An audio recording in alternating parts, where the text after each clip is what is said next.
work on measuring and monitoring Māori wellbeing in Tāmaki Makaurau that IMSB has been doing is really data dependent.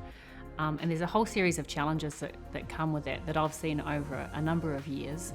One of the problems is that Māori data is often very fragmented, it's dispersed, it's hidden, and it's really hard to access, and that makes it really difficult to do this sort of mahi.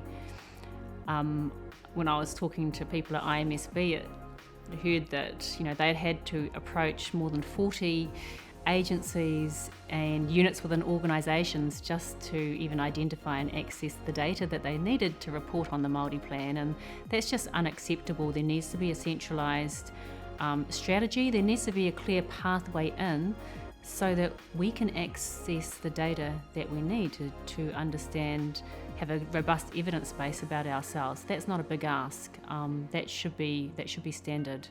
So there's big sort of data deserts, if you like, around Māori wellbeing, and that makes it very difficult sometimes to evidence the things that you want to evidence because the data simply doesn't exist.